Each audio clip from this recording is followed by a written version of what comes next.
Buenos días a todos, asistentes. Soy Raquel Esteban, productora audiovisual de Magic Fennec, y soy la moderadora de la mesa La realidad y la ficción en un solo plano. En esta charla, los tres expertos de la mesa nos van a contar hacia dónde va esta nueva era audiovisual a través de sus propias experiencias profesionales, tecnológicas y conocimientos. Hablaremos de las nuevas tecnologías aplicadas a flujos de trabajo audiovisuales, como es la virtual production. Sin más dilatación, paso a presentar a cada uno de los integrantes. Iñaki Lacosta, de X Reality. Ahí te he mandado los dos vídeos. La contraseña. Está... Bueno, Sí, no, solo la primera. Hola.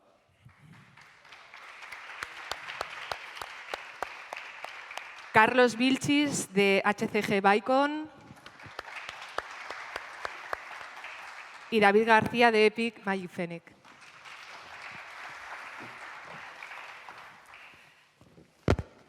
Cada uno de ellos hablará durante 15 minutos de su profunda experiencia y perspectiva en su campo. Luego abriremos un debate. Nos gustaría mucho que todas esas preguntas que seguro que se nos pasan por la cabeza las podamos poner encima de la mesa y que ellos nos puedan contestar. Así que os invito a todo el público a que en un ratito después de que ellos expongan podamos crear este debate. Pasamos a la intervención de cada uno de ellos y empieza Iñaki Lacosta. Hola, buenos días. Bueno, soy Iñaki Lacosta o Ignacio Lacosta. Soy supervisor de efectos visuales desde hace bastantes años, desde en el 93 empecé. He hecho bastantes cosas en el mundo audiovisual. La verdad es que en Zaragoza hay unos grandes profesionales que, no sé si es porque estamos en un desierto, ha provocado siempre que seamos bastante pioneros, o a lo mejor la propia suerte. Yo he tenido la suerte de poder participar en hitos de la producción audiovisual en España, incluso en Europa, y yo, no sé, por ejemplo, en el 2001, cuando todas las películas se hacían en fotoquímico, conseguimos hacer el primer intermediate digital que se hizo en Europa, que fue además un mes y medio después del primer intermediate digital que se hizo en Estados Unidos. Fue un momento, la verdad, que de cambio absoluto, de pasar del fotoquímico al digital. Y bueno, evolucionando después, a partir del 2010 vino la fiebre del 3D, en el cual pues, tuve la suerte de estar involucrado en esa fiebre, y la verdad que pude hacer la estereoscopía de prácticamente todas las producciones que se hicieron en España estereoscópicas, e incluso producciones IMAX. Y bueno, y en ese momento, digamos, de estar en un lugar fronterizo de la tecnología, pues surgen problemas, como ahora está pasando también en el Virtual Production. En ese momento, por ejemplo, había un problema adaptativo de los ojos con respecto a las imágenes estereoscópicas, y desarrollé, junto con unos compañeros de la universidad, un sistema de ventanas flotantes que permitió un antes y un después en las producciones de estereoscópicas. Luego murieron, ¿no? Por otras razones, pero sí que bueno, es un sistema que publiqué un paper, y a partir de ese sistema todas las producciones mundiales adaptaron ese sistema de flotantes que permiten que los niveles de adaptativos ópticos se reduzcan de 1,5 segundos a menos de 1/4 de segundo, ¿no? Y fue un antes y un después. Pero bueno, al final eso es por la necesidad de resolver problemas de una tecnología nueva, ¿no? Ahora nos ha pasado lo mismo con el Virtual Production, exactamente igual. He tenido la suerte de estar en los arranques del Virtual Production, pero también con todos los problemas que eso suponía. En la primera producción grande virtual que se abordó en España, en la cual supervisé, nos encontramos unos problemas importantísimos de colorimetría, ya que las pantallas de LED en ese momento tenían una colorimetría pésima, digamos. O sea, ya no sé, no era ni... Era un problema de la selección de los sensores y del rango lumínico de cada sensor, del sensor RGB, sobre todo el rojo y el azul, que tiene una franja, un pico de emisión muy estrecho, y entonces la combinación del verde con el azul no te da el amarillo que debería de ser, sino que te da una cosa rara. Y los sensores de las cámaras detectan eso y el color general y final del escenario pues eran terroríficos. Entonces tuvimos que idear digamos, unos ajustes de color y una complementación de las iluminaciones de los sets a través de paneles RGB-W, que son paneles más estándar de cine, ¿no? Para poder tener unas pieles decentes dentro de los espacios del LCD. Y bueno, desarrollé junto con Adrián Puello y con la gente de Netflix unos sistemas de ajustes de color para intentar acercarnos a la captación del sensor de lo que debería de ser, que es curioso porque lo que resultaba en esos momentos es que lo que veías en el set era terrorífico y lo que grababa el sensor de la cámara no estaba mal, ¿no? Entonces, si hacías que el set se viera medianamente bien, lo que captaba el sensor era terrorífico, vamos, era una cosa o la otra, ¿vale? Y bueno, y a partir de ahí ya ha evolucionado mucho la tecnología.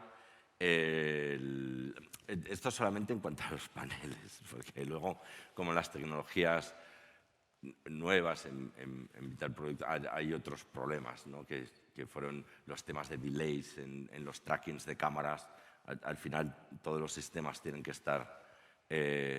leer de un emisor de tiempos, pero cada sistema tiene su tiempo de reacción y eso provocaba unos delays que al final los tenías que unir y te generaba, pues, creo que empezamos con 5 frames más o menos, entre 4 frames y medio y 5 de delay, con los problemas importantes que eso supone, pero bueno, ahora ha bajado, ¿no?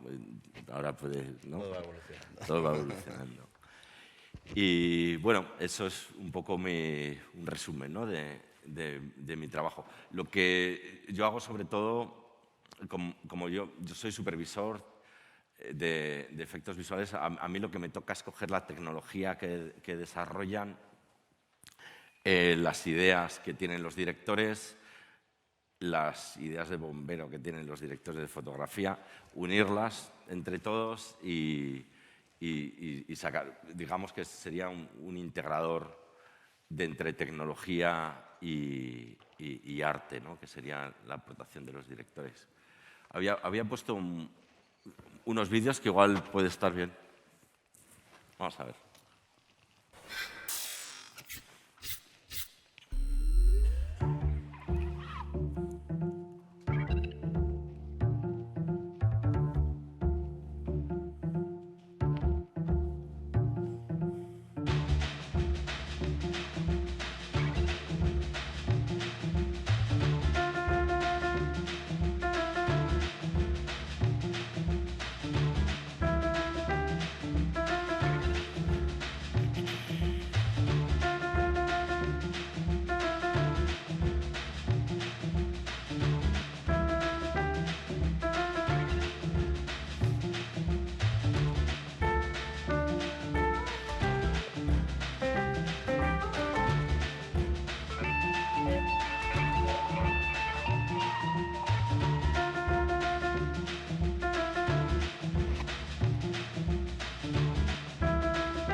Bueno, es una reel general, un poco de unos trabajos un poco desfasada, la verdad, pero están estupendos. Y otro vídeo que he traído específico de Virtual Production, en el cual además hay un proyecto que hice en conjunto con Magic Fennec.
Vale, pues eso sería, digamos, un resumen, ¿no?, de Virtual Production contra LED, ¿no?, de lo que tenemos. Porque el Virtual Production en principio se piensa bastante que que equivale a poner los paneles como de Mandalorian, ¿no?, que dice todo el mundo, y tenemos una producción virtual sin postproducción.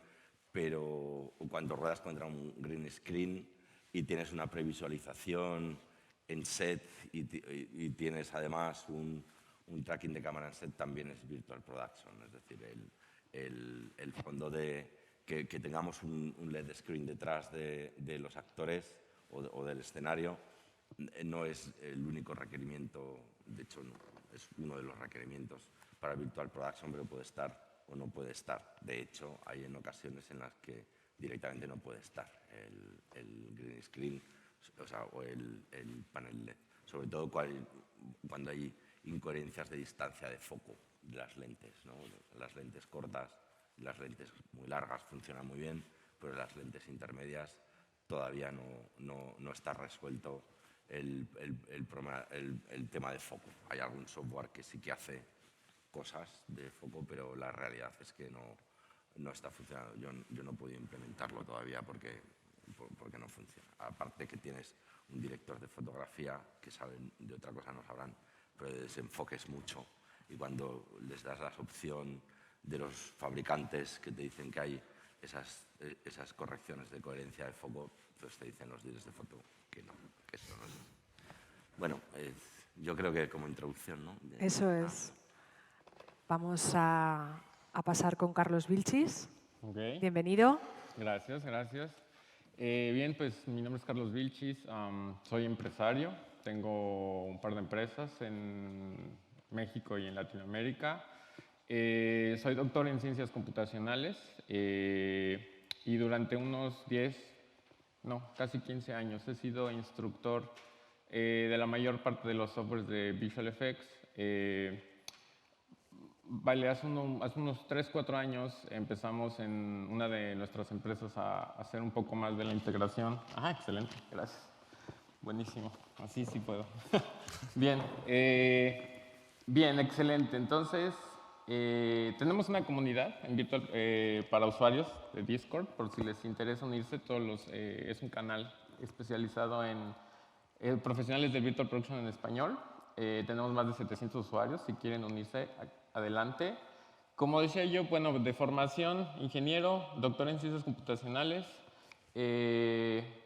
y instructor por muchas de las empresas de animación y efectos visuales, y aquí tienen un poco de información de las dos compañías, HSG, en la que hemos hecho toda la integración de tracking para muchos de los estudios en Latinoamérica, en Argentina, en Chile, en Colombia, México. Y Eugenia, una empresa que tengo en partner con Hans, quien será speaker más al ratito, que es una empresa especializada en humanos digitales. Hace 3 años fui invitado a colaborar en ILM como Technical Director de Motion Capture para trabajar con ellos en lo que se conoce como Stagecraft, ¿no? Que es la configuración de ILM, la que se desarrolló para utilizar en Mandalorian y en todas estas series. Digamos, ellos tienen su propio nombre, le llaman Stagecraft. Y esta me la voy a saltar, es un videíto donde lo presentan. Creo que todos están familiarizados con lo que hace ILM. Durante ese periodo estuve trabajando, esta era mi oficina, durante un año estuve parado ahí. En un foro de ILM se trabaja de muchas formas, es un área bastante estresante, bastante pesada, pero al final mi trabajo era encargarme de todas las tecnologías de adquisición, junto con un equipo de 4 personas haciendo exclusivamente motion capture, tanto de cámara, 1, 2, 4, llegamos hasta 5 cámaras en algún momento, talento que se hace motion capture como Josh Brolin, y todas las tecnologías custom de ILM que se utilizan para Virtual Production, que son custom. Muchos retos, trabajar con espacios súper retadores como espejos de agua, espacios muy grandes en donde se trabaja con tecnología particularmente de Vicon, como la que está aquí montada afuera. Esta que está aquí afuera es una muestra muy pequeña de un sistema de tracking como los que utilizamos en ILM. Mucha planeación, mucho desarrollo, mucha previsualización, mucho lo que se va a hacer, cómo se va a hacer, quién va a estar en dónde va a haber cámara, en dónde va a caminar la gente, dónde se va a construir. Se pueden dar una idea más o menos. Esta es una presentación bastante larga. Lo que voy a hacer es irme súper rápido. Lo que mucha gente nos pregunta es cómo adoptar Virtual Production. Nuestra compañía se enfoca mucho en asesorar grandes compañías que quieren adoptar Virtual Production. Esta compañía nueva que tenemos, que se llama virtualproduction.es, da consultoría en Florida, en Estados Unidos. Hemos empezado a tener muchos clientes y siempre nos preguntan, ¿queremos empezar con Virtual Production? ¿Queremos comprar todos los juguetes del mundo, los más caros, como ILM? Solemos decirles, adopta una metodología Agile. La metodología Agile, si no están familiarizados, es esa metodología que dice que no todo tiene que salir bien a la primera. Elon Musk la utiliza mucho, por eso este ejemplo. La NASA nos acostumbró a ver que todas las misiones son exitosas, pero Elon Musk, perdón, antes de saltar a la siguiente, por ejemplo, si se pueden dar cuenta, es el Apolo 11 de 1961 a 1975 y el programa Artemis, si se pueden dar cuenta, no ha cambiado mucho. En casi 50 años la tecnología de la NASA está hecha para funcionar con unos costes altísimos, pero ¿qué pasa con este señor? Que este señor cambia la metodología y fracasar es valioso, fracasar es bueno. Mucha gente dice, ¿por qué chocan tanto los cohetes de Elon Musk? Porque utiliza metodología Agile. En Virtual Production es la mejor forma. Se recomienda mucho hacer muchos experimentos, fracasar para poder aprender. Después de 4 o 5 experimentos que nadie ve, que haces en tu foro, es cuando ya estás listo para empezar a producir, ¿ok? Solemos asesorar mucho a gente de cuándo es necesario o cuándo no utilizar Virtual Production. Esta metodología la tomamos mucho precisamente en ILM. Es una metodología desarrollada particularmente por Ice by Dawn, este supervisor de efectos visuales, en el cual se presentan ciertas consideraciones y se menciona cuándo vale la pena, con qué perspectiva tienes que adoptar una metodología y cuánto vas a esperar ahorrar, ¿no? Como dice aquí, cuando un guión se ha escrito y no está pensado en Virtual Production, no se puede esperar un ahorro de más allá de un 20 o un 60%, pero cuando un guión está bien desarrollado, se ahorra de entre un 80 y 90%. Existen muchas perspectivas de cómo adoptar este tipo de cuestiones. Como dije, esta presentación es bastante larga, es un entrenamiento para supervisores, directores y fotógrafos, pero tratamos mucho de ayudarles a entender cuáles son los entornos en los que el Virtual Production beneficia y cómo, particularmente, qué tipo de escenas, qué tipo de cuestiones. Como se pueden dar cuenta, hay muchas de ellas. El control de la luz, el lugares peligrosos, los running shots como comenzaba Iñaki, evidentemente cuando tienes crowds. Entonces todo este tipo de entornos está clasificado. O sea, ya no es llegar y decir voy a hacer Virtual Production porque creo que funciona, es sigue las reglas. Las reglas lo que buscan es que el Virtual Production te beneficie, porque no es mágico, no es milagroso, solo es una metodología, ¿no? Entonces, esto que están viendo aquí son ese tipo de escenarios. Sin embargo, existen métodos muy claros para desarrollar una historia o para saber si eres un productor, si eres un director. ¿Es esto algo que tengo que hacer con Virtual Production? Aquí pueden ver, por ejemplo, este flujograma. Lo voy a pasar un poquito rápido, si quieren andar con él, estoy encantado de platicar con ustedes. Como pueden ver, cuándo responder si algo tiene que hacerse con Virtual Production. Y es una serie de 9 preguntas que van avanzando. Subsecuentemente, si el escenario es muy grande, si la locación es peligrosa, si es mejor construir, si es más barato, si no tienes experiencia. Entonces, por ejemplo, escenas de alto contraste no se recomienda, por lo que comentaba hace un momento Iñaki, los muros no son perfectos todavía. Cuestiones relacionadas con si es demasiado caro, costoso o peligroso, entonces muy probablemente sea Virtual Production. Entonces, después de todas estas preguntas, como se pueden dar cuenta, es cuando uno llega a la última respuesta, que es sí, es Virtual Production, lo vas a hacer, ¿ok?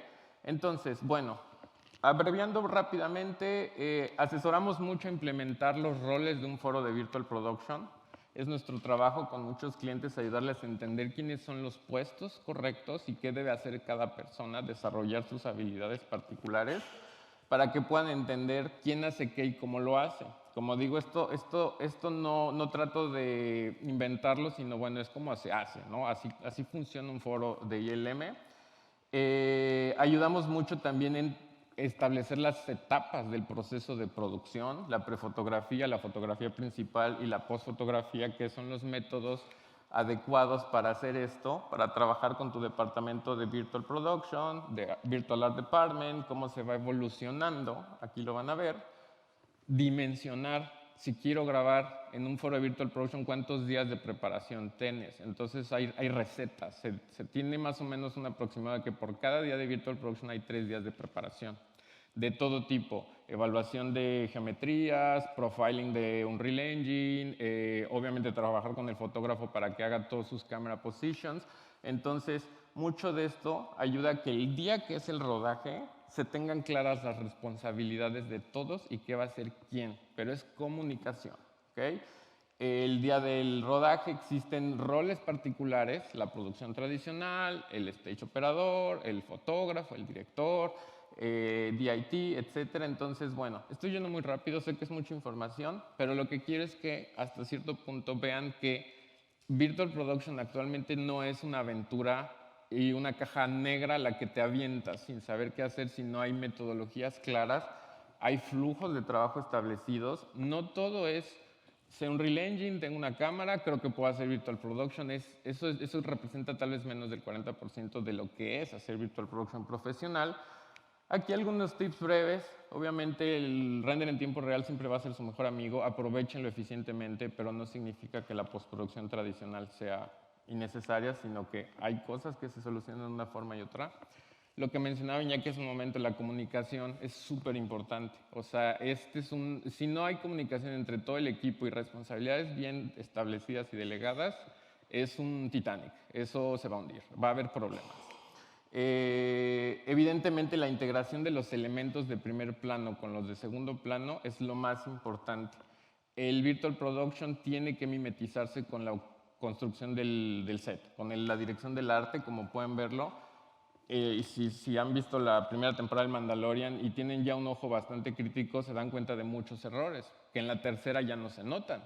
El ejemplo más sencillo es todos los escenarios de la tercera temporada del Mandalorian, si los observan con atención, se van a dar cuenta que todo es circular.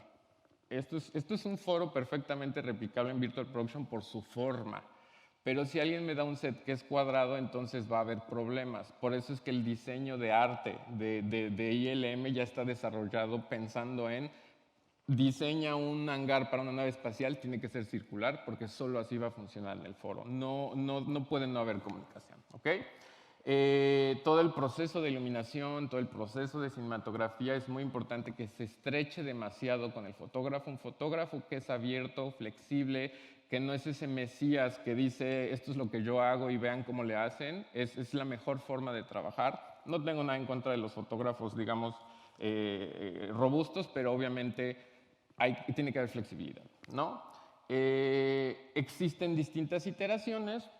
Puedo con mucho gusto explicarles cómo abordar desde la primera hasta la integración más completa. Me parece que David tiene un poco más de información más fresca de Epic sobre este tipo de integraciones. Y vaya, pues existen distintos involucramientos del Virtual Production.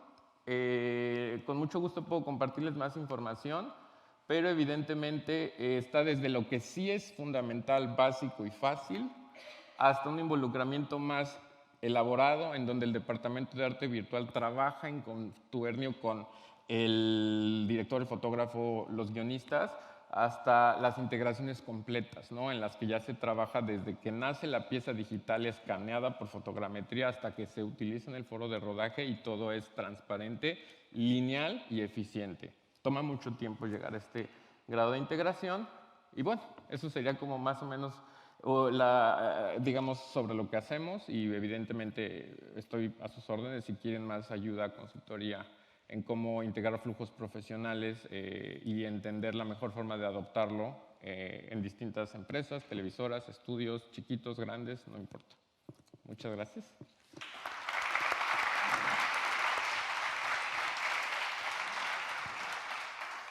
Muchas gracias, Carlos.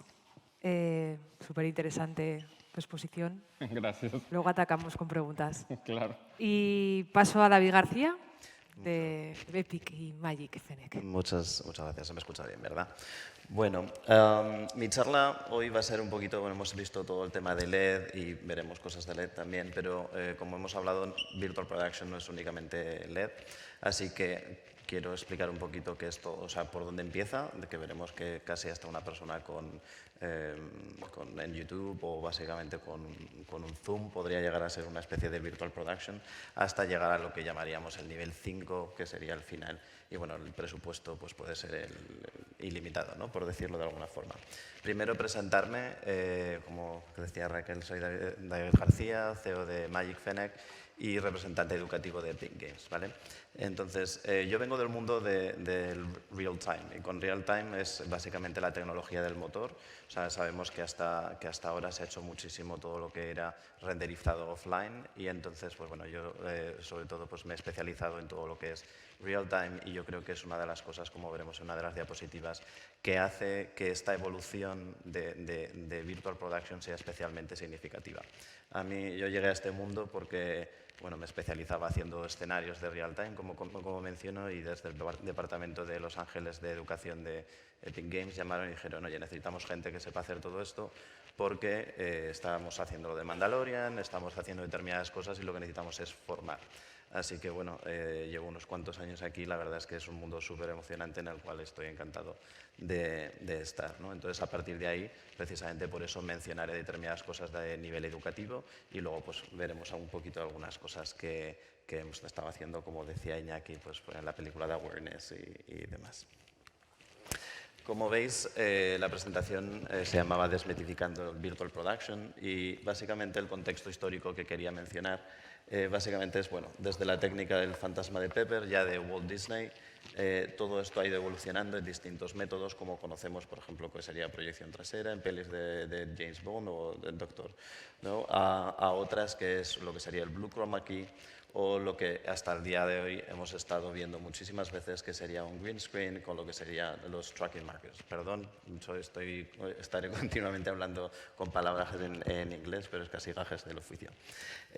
Todo esto lo que ha hecho es ir evolucionando hacia lo que sería el LED volume o inclusive lo que sería el green screen, como podremos ver, pero que en vez de necesitar esos tracking markers, básicamente lo que haremos sería traquear la propia cámara de los elementos que veremos. Que también vemos un poquito de lo que es las técnicas de tracking, que es inside out y outside in, que bueno, como equipo de HCG, Hans y Carlos han montado toda la parte de tracking allí, que podremos ver, y con el equipo de Magic de la parte de Unreal. Esto lo que empieza a generar, toda la capacidad de cambio que empieza a generar todo este tema de real time, básicamente nos va a hacer un cambio en el pipeline, ¿no? Entonces nosotros conocemos hasta el día de hoy o hasta recientemente todo lo que sería el concepto de idea, preproducción, previs, lo que sería luego la producción. Y finalmente, cuando tenemos pues todo el shooting grabado, nos pasaríamos a la parte de postproducción y ahí editaríamos, haríamos tema de color, VFX, 3D y luego finalmente distribución. Este es el cambio de diapositivas, casi asusta, ¿no?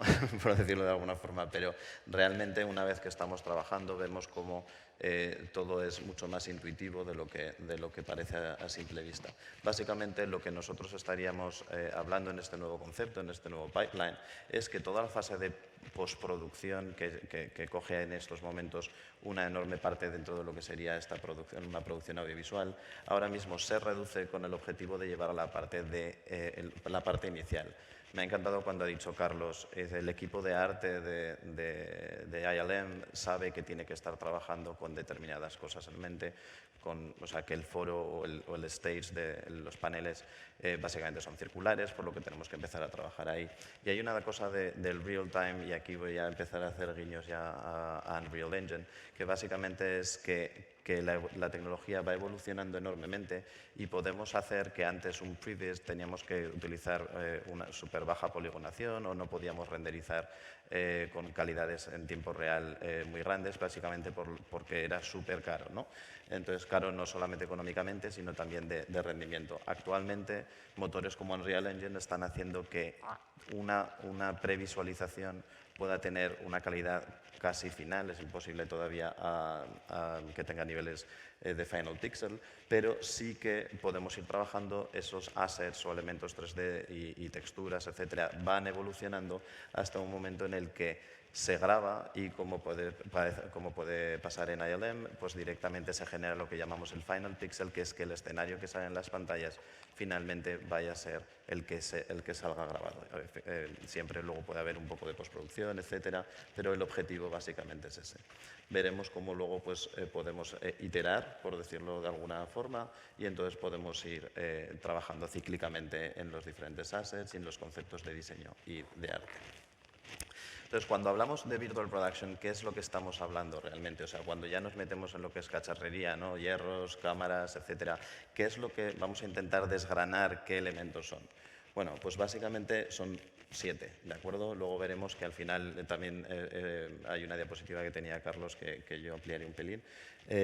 Consta de 6 cosas, como veis está la red eficaz, o sea, sería un network potente, que eso pues lo vamos a dar por obvio, pero sobre todo sería lo que es el muro de LED o LED walls, como podemos ver allí. Solución de tracking de cámara, aquí en este caso en la demo tendremos Vicon, en este que podemos ver en la foto sería OptiTrack y hay muchos otros. O sea, hay tecnologías inside out, que es poner la cámara encima, o sea, una cámara óptica encima de la propia cámara y traquear con pegatinas el techo, etcétera. Luego un hardware de sincronización, hablaremos de esto. Hay veces que bueno, podemos pasar de no tener ningún tipo de sync, por lo cual pues, todo lo que va sucediendo, tanto vídeo, audio, etcétera, pues va sucediendo cada uno a su aire, por decirlo de alguna forma. Tenemos lo que sería el timecode, de manera que al menos tenemos un control de cuándo se está haciendo cada una de las cosas y finalmente lo que tendríamos es el ganglock o el sync total entre el vídeo, audio, etcétera, ¿vale? Luego finalmente una cámara adecuada, necesitamos una cámara que admita una sincronización y luego, por supuesto, pues ordenadores de control, renderizado. En el caso de green screen, pues la parte de renderizado será menor. En la parte de LED, pues necesitaremos el número de nodos de render en función del tamaño de la pantalla, como decía, la red y finalmente pues lo que es el hardware de reproducción, grabación, captura, etcétera. Quiero empezar al Virtual Production, quiero empezar a hacer Virtual Production y entonces, ¿cuál es el nivel de producción, o sea, el nivel de Virtual Production que necesito, ¿no? Esta es la tabla que mencionaba. He intentado hacer un poco de highlight o poner en azul, ¿no? Por decirlo de alguna forma, enfatizar las diferencias. Como podemos ver, decía de los 7 puntos anteriores, aquí tenemos 6, pues, se omite la parte de network, que se da por hecho, y finalmente tenemos el muro de LED, el muro en general, el sync, lo que sería la parte de lo que sería la tarjeta de captura, la absorción de audio, vídeo, etcétera, el tracking, la cámara y lo que es el fondo. Entonces podemos ir viendo cómo empezamos sin tracking, luego veremos otra diapositiva, y poco a poco vamos aumentando diferentes niveles que obviamente pues irían aumentando nuestro presupuesto, en el que podemos pasar, por ejemplo, en tracking de nada, o el AirKit, que básicamente sería lo que es el iPhone, y luego pasamos lo que es el Vive Pack, que son pues cosas pues, con ópticas, pero una tecnología un poquito más sencilla, Mars, que va aumentando, Inside Out, que es la que comentaba ahí, Outside In. Realmente es una de las mayores diferencias en el último nivel. Escuchábamos antes a Iñaki de lo que era el Single RGB y luego el Immersive RGBW, que es pues la parte de blancos también, pues para, como comentaba Iñaki, en la parte de piel, etcétera, etcétera. Entonces, y luego finalmente, como en la parte de tracking, podemos ver cómo ILM, por ejemplo, utiliza un sistema de Outside In que no solamente te permite traquear la cámara, sino que te permite traquear otras muchas cosas por los puntos de referencia. Aquí empezaríamos lo que bueno, no cualquier, pero prácticamente estaría disponible para el 98% de la población, al menos de países desarrollados. Y entonces pues podemos ver que sería nuestro ordenador portátil, lo que sería pues una webcam y luego software gratuito como puede ser Unreal Engine, OBS y otros elementos un poquito de coste bajo. He tenido que eliminar determinadas cosas, o al menos poner un poco así con blur determinadas marcas por temas de inteligencia, o sea, de IP. Aquí podemos ver cómo podemos ir aumentando. Aquí, por ejemplo, ya empezaríamos a tener tracking. Vemos que con un presupuesto de $13.000 ya directamente podemos empezar a tener un poquito algo que tenga un sentido de Virtual Production, que ya podemos movernos con la cámara, utilizamos un Vive, etcétera, ¿no? Siguiente, bueno, ahora que tenemos algo más, necesitamos más espacio, necesitamos meter un coche, necesitamos ya algo mínimamente profesional. Pues ya necesitaríamos un presupuesto un poquito mayor, de unos $30.000, en el cual podemos ver cómo tenemos una cámara que admite Genlock, que lo tenemos a la derecha, obviamente pues tiene timecode y admite SDI, y luego finalmente pues utilizamos el Vive Mars, que es como una solución más profesional de los HTC Vive, que puede ser que os suenen también de las gafas de realidad virtual, etcétera, etcétera. Entonces, esto es una solución que han hecho especialmente para Virtual Production. Finalmente llegamos a lo que es el nivel 3, lo que se consideraría ya para producción final, totalmente profesional. En este caso, por ejemplo, pues podemos estar viendo proyectores, que sería la gama un poco más económica desde este punto, pero desde luego podemos pasar ya a pantallas como la que estuvimos haciendo en Awareness en Madrid. Este, por ejemplo, es el laboratorio de R&D de Epic Games, y entonces son pues aproximadamente unos 20 metros, techo, muros que se van moviendo con paneles para todo el tema de reflejos, como hemos visto antes en el vídeo de Iñaki, etcétera. O finalmente estudios como pues que veíamos de ILM con Carlos, NAND Studios, Pixomondo, etcétera, que son estudios 360. Pues por ejemplo, tengo un vídeo así muy chulo, como no lo he traído aquí, pero vamos, básicamente cómo se cierran las puertas, etcétera, etcétera. Si queréis, esto es como una pequeña intro. Básicamente este es un QR. Y luego, pues para hablar de Magic Fennec, bueno, hemos estado haciendo determinadas producciones. Vemos como, por ejemplo, está la peli de Awareness con Iñaki. Trae un pequeño vídeo, no sé si se reproduce. Esto casi es ya desde el punto un poco de vista más romántico. Esto empezamos a hacerlo hace...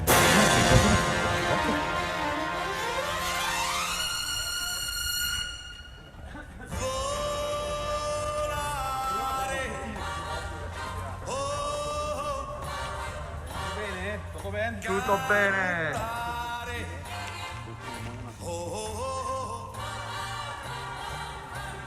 Nel blu, dipinto di blu, felice di stare lassù. E volavo, volavo felice, più in alto del sole ed ancora più su. Mentre il mondo pian piano spariva lontano laggiù. Una musica dolce suonava soltanto per me. Volare, oh, cantare, oh, nel blu, dipinto di blu, felice di stare lassù.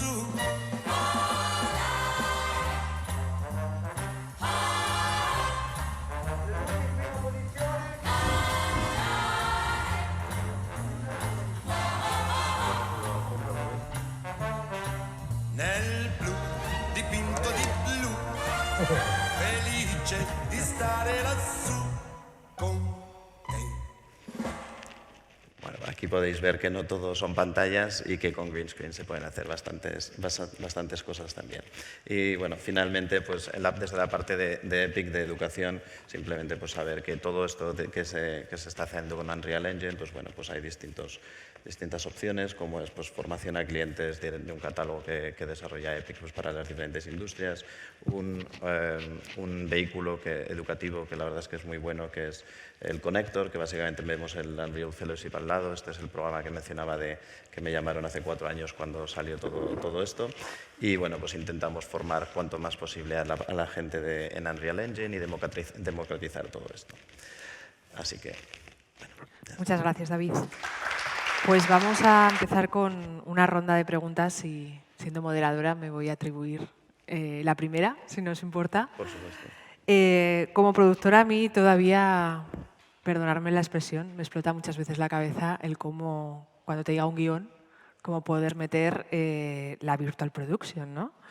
Entonces, me gustaría un poco que bajáramos a la tierra el modo de trabajo y el pipeline de la virtual, y que me contéis, Carlos lo has introducido un poquito, pero me parece muy interesante que a nivel de producción nos pudieses contar un poco más, y vosotros con vuestra experiencia, en qué momentos es propicio utilizarla y sobre todo cómo encajarla en una pequeña producción, tipo un spot de publicidad, y en una producción mediana, pues una película al uso que no tiene que ser una major, ¿no?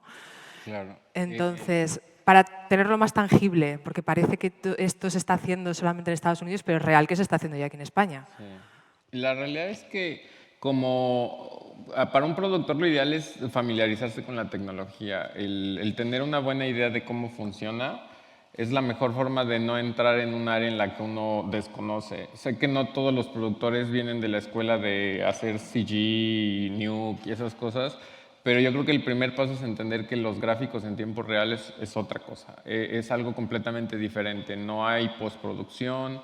Uno trata de llevarse la imagen final después del rodaje. No tendría por qué cotizarse en la mayoría de los casos una post si se hace y se ejecuta correctamente.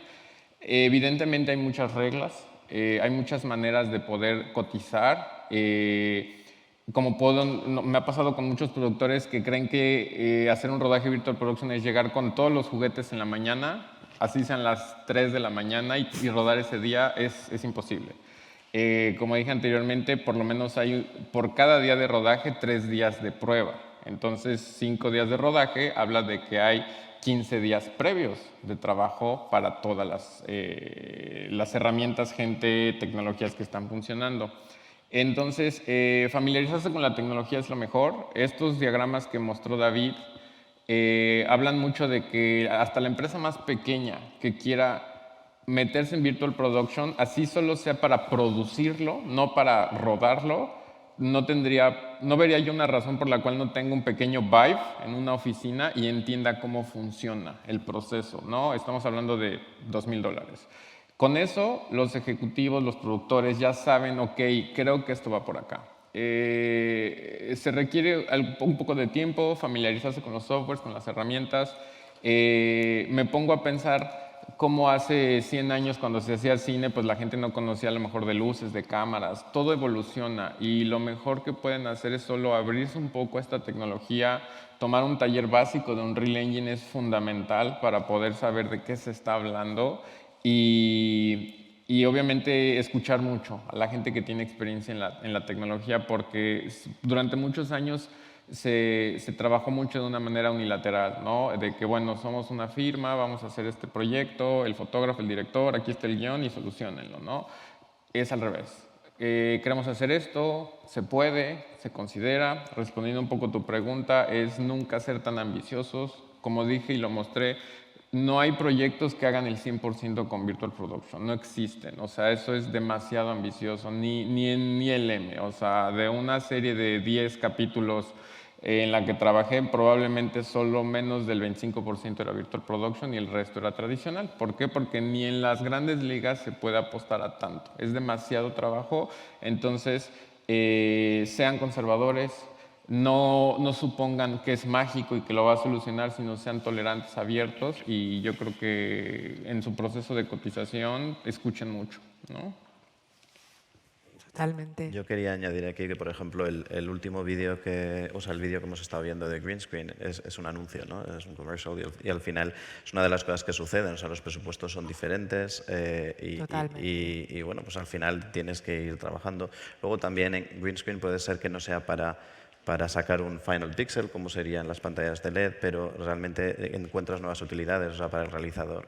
El estar viendo exactamente qué es lo que sería en un fondo virtual en vez de simplemente pues, ver un fondo verde, pues es súper importante, ¿no? Y al final yo creo que hay que buscar, o sea, hay que entender el objetivo, hay que entender el presupuesto y hay que buscar pues, el mejor equilibrio, ¿no? para ello. Yo entiendo que un productor tiene que ir de la mano de un supervisor sí o sí, más que nunca, y dejarnos ya de que un solo productor en este tipo de producciones puedan hacer un presupuesto porque es imposible. Bueno, porque ten en cuenta que esto permea a todos los departamentos de una producción. Por eso. ¿no? Entonces, esa permeabilidad es lo que hace, o sea, provoca que el diseñador de producción que tiene que construir los decorados, como bien ha dicho, tenga que adaptarse si se ha decidido por otras razones. Probablemente no es por el decorado probablemente es una limitación, que suele ser una limitación con respecto al green screen. La cercanía, la proximidad de los actores con el decorado es lo que a la hora de diseñar si se hace green screen o no es bastante determinante, ¿no? Si los decorados tienen que tocar una mesa, esa mesa no puede estar colocada en Virtual Production, tiene que ser física. Real. Pero ese decorado tiene que adaptarse a ese espacio de Virtual Production. Y lo mismo pasa con los directores de fotografía. En esta tecnología todavía no tiene la latitud que tienen las cámaras. No digo la latitud del sensor, sino algo más holístico, ¿no? La latitud de grabación de una cámara. Esto es un espacio mucho más estrecho, lo que estamos consiguiendo a través de la experiencia, incluso la experiencia interproductora. Es decir, cuál es, en mi experiencia, para una producción real, voy a intentar dar ejemplos prácticos, ya que yo me encargo, ¿no? Digamos, de integrar todo esto. Para el inicio de una experiencia, lo que habéis marcado de que un set de 2.500, ¿sabes? Eso está muy bien, ¿no? Pero en cine eso no es práctico, eso no ocurre nunca. O sea, a nivel doméstico sí, pero en cine no. Entonces, para una producción, desde el punto 1, digamos, que dijéramos más sencillo, no a nivel doméstico, sino a nivel profesional, al punto 5 que hablabais de tal, yo creo que son ventanas elásticas, o sea, son ventanas de elasticidad para la producción. En un primer punto tendríamos, digamos, un único punto de vista posible y en un punto 5 tendría una movilidad de 6 grados de libertad dentro de un espacio con una posición de cámara pues, muy amplia. Digamos que eso podría ser desde un punto de vista a lo mejor práctico para un productor, ¿no? ¿Qué es lo estrecho, lo mínimo y qué es lo amplio, ¿no? Pues yo creo que eso es un buen ejemplo. Lo mínimo, y que sí que se ha adoptado de una forma directa en producción de cine, por lo menos en España y creo que en todo el mundo, ese margen estrecho de no movilidad de la cámara. Hay un target muy claro que son los coches.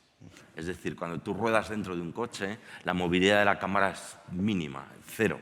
Y cuando rotas la cámara tienes un movimiento que es un nodal pan. Eso es un movimiento de cámara que el sensor está quieto y miras a la derecha o a la izquierda. Eso es bidimensional, eso no es tridimensional, ¿no?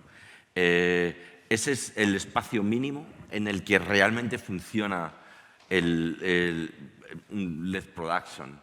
Y ahí sí que hay una ventaja directa contra un green screen. O sea, ahí yo creo que sí que ya hay una superación. Todo lo que ocurra fuera del coche, aunque esté en movimiento, en realidad es plano. Equivaldría al forillo del conductor, ¿no? de una proyección. En realidad es eso, es exactamente eso, pero con la tecnología que tenemos ahora. Es decir, en vez de ser así, pues sí que podemos girar la cámara.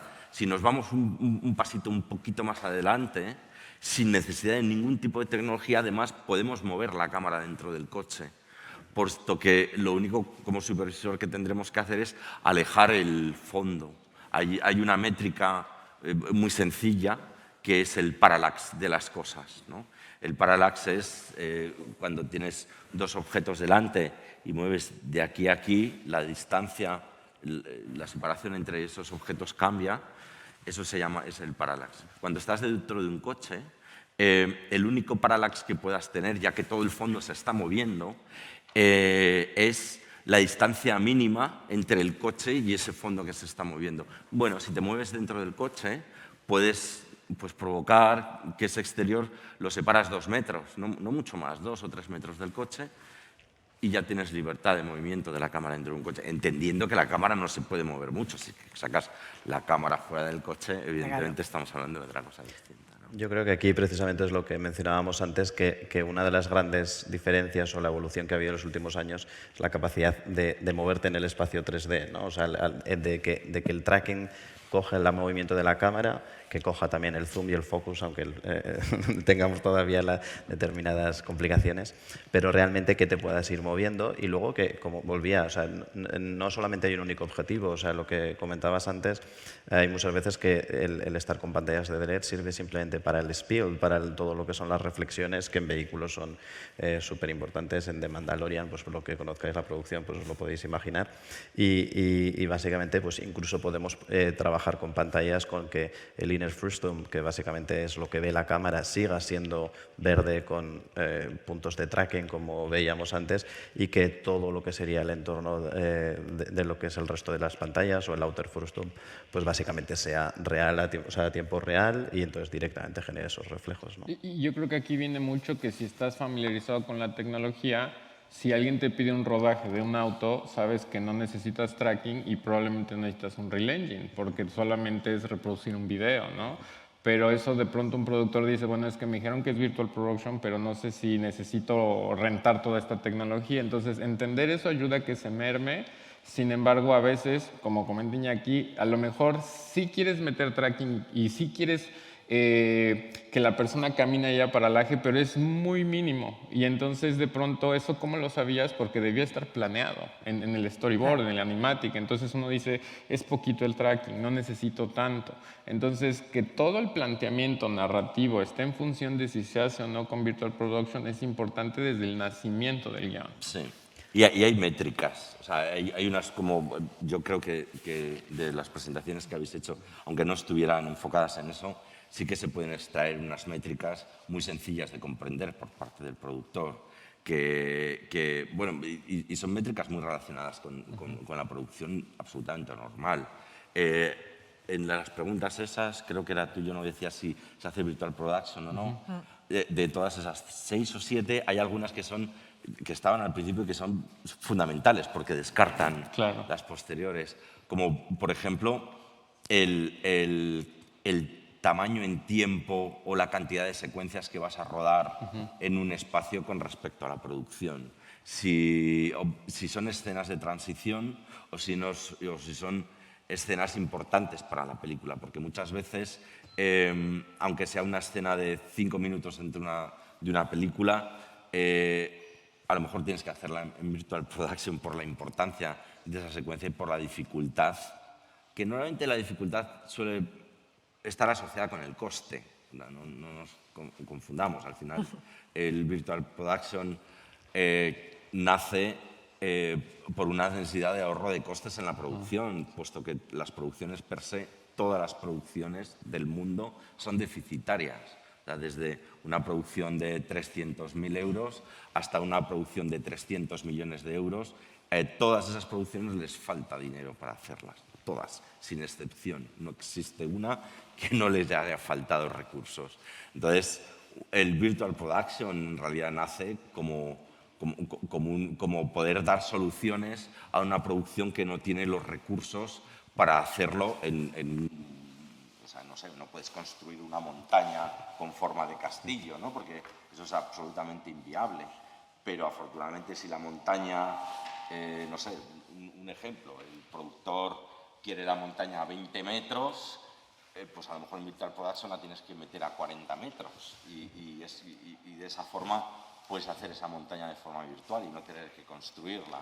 Entonces, eso, digamos, sería el diálogo, ¿no? de una lectura de guión y cómo adaptar esas secuencias al espacio que te permite el Virtual Production, a la elasticidad de la decisión tecnológica que se haya tomado. Y en el nivel 5, en el máximo, existen también restricciones que se van superando, pero sigue habiendo. Hay restricciones desde el 1, como hemos hablado, de ese ejemplo que creo que es absolutamente claro, hasta el nivel más grande, también hay restricciones y hay que adaptarse a ellas. A mí no me gustaría realmente terminar sin enfatizar sobre todo la parte de preparación, ¿no? O sea, es una de las cosas que muchas veces cuando nos llaman como empresa y nos dicen, oye, tenemos esta escena que queremos hacer con Virtual Production. Y entonces dices, bueno, pues venga, vamos a planificarla, ¿no? Y dices, bueno, pues esto es lo que hay que hacer. Y es como, bueno, igual me tenías que haber llamado un poquito antes. Claro.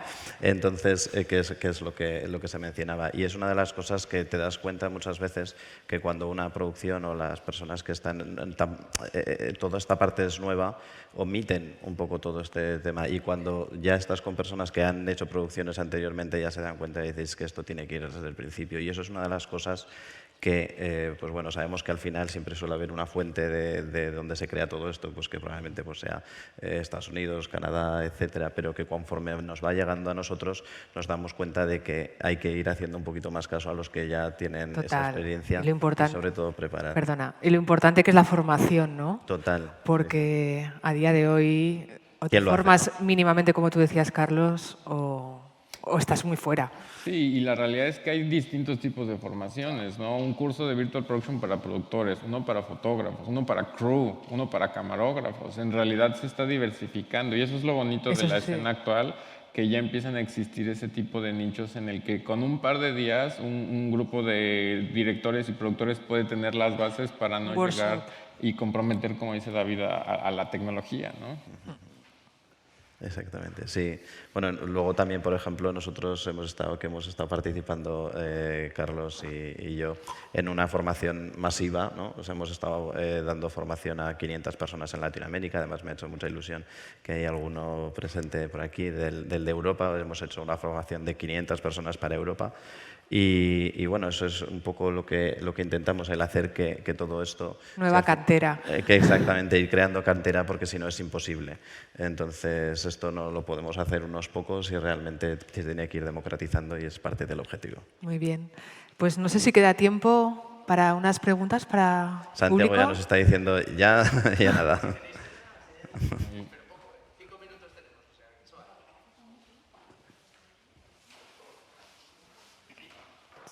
¿No se anima nadie? Aquí. Ah, sí. Dave. Muchas gracias por la charla. Me gustaría saber cómo veis el impacto de AI o ML, Machine Learning o Artificial Intelligence, sobre tracking, tanto tracking de cámara como mocap. Buena pregunta. y creo que sí la puedo responder porque mi doctorado es en AI. Mira, la realidad es que las tecnologías de AI son increíbles, súper románticas, hacen cosas muy bonitas, pero todo se quiebra en el momento de hacer producción, ¿no? Mucha gente nos pregunta precisamente, oye, que el Move AI y que estas que son de AI, pero se van a dar cuenta que cuando uno tiene que estar en un foro y a pesar de que haya mucho entrenamiento y que tengas al talento, al fotógrafo y al mejor director del mundo, si algo se quiebra, tienes que tener plan B y plan C. Entonces las tecnologías de producción actuales, como Vicon, como OptiTrack, todas estas tecnologías súper robustas, es lo que hacen. Es un llueve, truene o relampaguee, tiene que traquear. No puedes dejar de hacerlo. El AI actualmente en su estado sí hace posicionamientos muy interesantes a través de Computer Vision, pero definitivamente no conozco una sola producción que quiera apostar, por lo menos en los próximos 3 años, a poner eso en un foro y confiar en que si tienes a, no sé, a Jude Law ahí parado cobrando $100,000 por hora y algo falla, digas, listo, espéranos tantito, quédate ahí y sigue cobrando 2 horas más, ¿no? Entonces, no creo que suceda aún para tracking. Yo creo que... Perdona. Yo creo que esta es una pregunta que nos vamos a tener que ir haciendo constantemente. O sea, ahora tenemos esta contestación, probablemente el año que viene igual empiezas a replantearte y probablemente dentro de 5 pues será muy diferente. Pero yo con esto siempre lo digo, la inteligencia artificial te da muy poco control muchas veces y al final cuando tienes que entrar en una producción normalmente los sistemas más caros y los mejores son los que más capacidad de control te dan. Sí. Entonces si al final tienes ese técnico que es quien no ha estado haciendo troubleshooting alguna vez que ve, pasa esto, tal, no sé qué, y entonces sabes que tienes ese botón que lo tienes que girar o que lo tienes que tocar y ya está. Entonces la inteligencia artificial es un arma súper potente y bueno, luego tendremos al compañero de Bolinga que nos comentará un poco más y en el caso de tracking pues eso, irá evolucionando, pero a día de hoy falta ese control, ¿no? Por decirlo de alguna forma. Sí, ahora quiero decir, en producciones offline, que no necesitas un directo, sí que está implementando muchísimo más, porque en esos espacios sí que puedes tener ensayo y error, no tiene que funcionar todo en tiempo real, en el mismo punto. Es decir, la inteligencia artificial está viniendo desde atrás hasta el tiempo real. Ahora, empezaron con la eliminación de ruido, que fue lo primero, que básicamente los primeros algoritmos implementados en producción cinematográfica fue para ahorrar tiempos de render del 3D, de forma, en vez de, pues ahora un render muy extendido, son renders que eligen puntos aleatorios de la imagen para procesarlos. Entonces, para tener un render sin mucho ruido necesitas, no sé, me invento las métricas, pero lanzar 1 millón de puntos de forma aleatoria sobre una pantalla. ¿Qué pasa si lanzas 100.000 en vez de 1 millón y le aplicas una inteligencia artificial para eliminar ese ruido o para completar los huecos que faltan, ¿no? Pues resulta que eso funciona muy bien. Y a partir de ahí es donde se empezó a implementar la inteligencia artificial en producciones. Digo este ejemplo porque es el ejemplo más claro de una posición casi última dentro de una producción con CGI, ¿no? Y desde ahí hacia atrás a hacer face replacements, etc. Pero hasta que llegue al punto de partida tiene que ir, no sé, 2, 3 órdenes de magnitud, no lo sé, es incuantificable, es excepcionalmente, está excepcionalmente lejos en este momento para poderlo utilizar. Muy bien, chicos, pues creo que vamos a ir terminando. Genial. Muchas gracias. Muchísimas gracias a vosotros. Hasta luego.